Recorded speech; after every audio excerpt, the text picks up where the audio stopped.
The Prince of Wales' visit to the University of Cape Town on the eve of the UN COP17 in Durban conference set the tone for the lecture he delivered to a packed Jameson Hall on 5 November 2011. UCT Vice-Chancellor Dr. Max Price welcomed Prince Charles and introduced him to the newly appointed Pro-VC on Climate Change, Professor Mark New, the Executive Director of UCT's Communication and Marketing Department, as well as members of the Student Representative Council. Introducing the Prince to the audience, the Vice-Chancellor referred to April 22, 1947, when UCT awarded the Queen Mother an honorary Doctor of Law degree. Dr. Price pointed out that the rapturous welcome the Queen Mother received from UCT students then is the same warm welcome received by the Prince.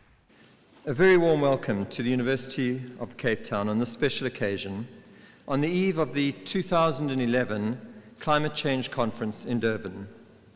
It's an occasion to showcase the University of Cape Town's work around climate change and also to renew old friendships with the royal family. It was on April 22nd in 1947 when UCT awarded the Queen Mother an honorary LLD, Doctor of Laws degree, in this hall.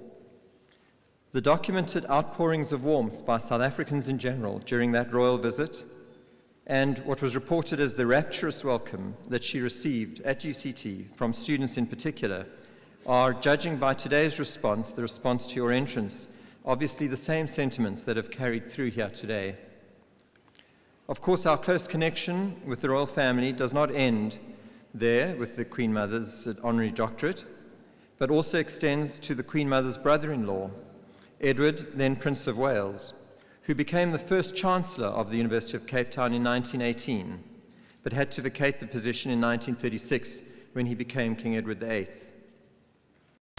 The Prince began his speech with a focus on climate change and went straight to the heart of his passion: food security and the need for environmental sustainability.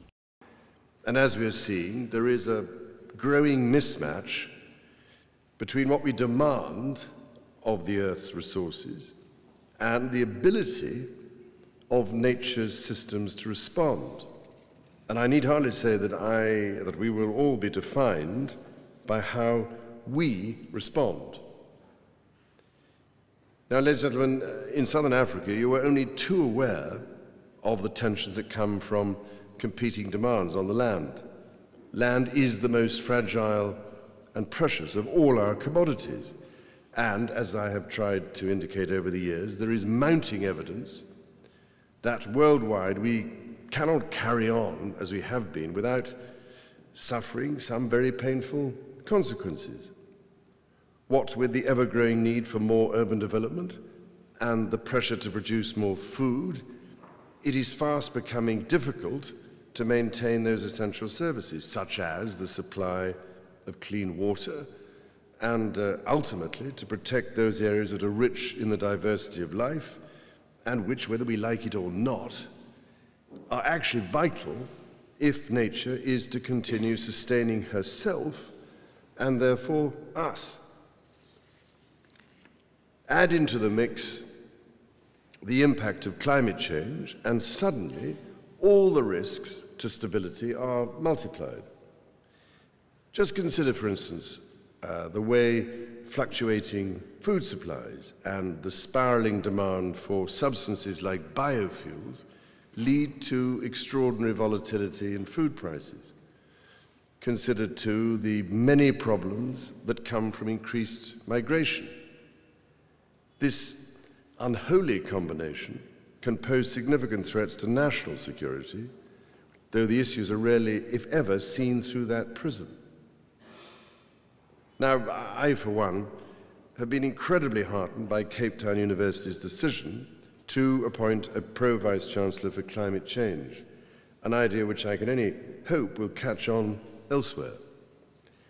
But one of the issues which will no doubt be taxing the Pro-Vice-Chancellor and the wider faculty will be ways in which to mitigate many of these interrelated problems. Surely one starting point would be to convene representatives from various key sectors to explore the development of an economic system which is more able to withstand the sorts of shocks that will, I'm afraid, only become more frequent and more severe in the years ahead. To do so, we have to create a framework that is sensitive to the relationship which exists between food security, water security, energy security, and indeed national security, and to the issues of how human well-being can be achieved without further loss to the planet's ecological integrity. This is absolutely essential if we are to lift out of poverty the 3 billion people around the world who live on less than $2 a day. Many of these people live in rural areas or have recently been displaced to urban centres. It is a sad irony that it is often farming families who themselves increasingly go hungry. So we have to resolve this growing problem. It requires investment, both public and private, in agriculture and in rural economies. And as well as financial investment, the situation needs solid public policies that support farmers as well as farming. Now, the scale of what is needed is, I'm afraid, astonishing. The International Fund for Agricultural Development, for instance, estimates that there is a global shortfall in investment in the developing world's agriculture of at least $14 billion a year. Well, ladies and gentlemen, I've spent many years considering these problems and indeed their solutions, and I'm convinced that much could be done quickly, easily and cheaply if we set our minds to it.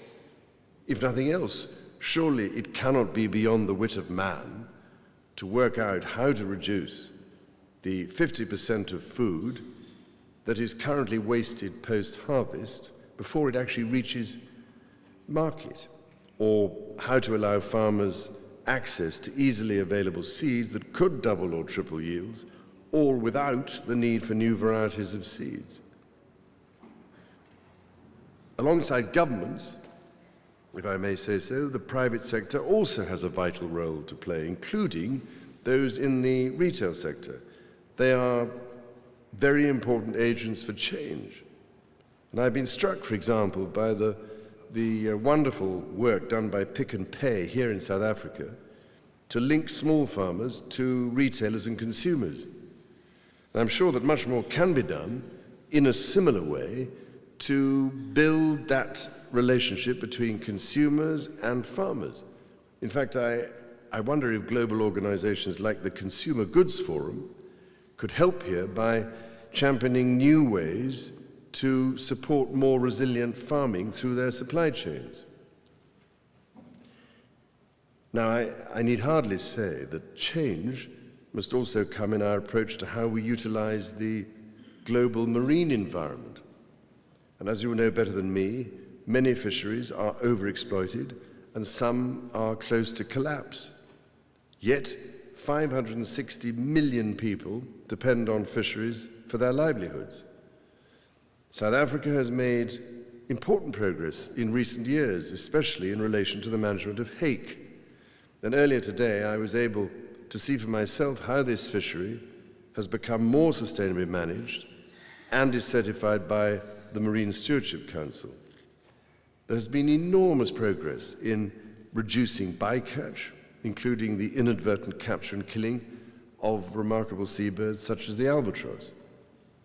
And the work done here by remarkable organizations like BirdLife International through their SOS Save Our Seabirds initiative is, I think, a wonderful example of what can be achieved with the right kind of leadership. After the lecture, Dr. Price presented Prince Charles with a photograph and transcript of the Queen Mother's visit at UCT more than 60 years ago.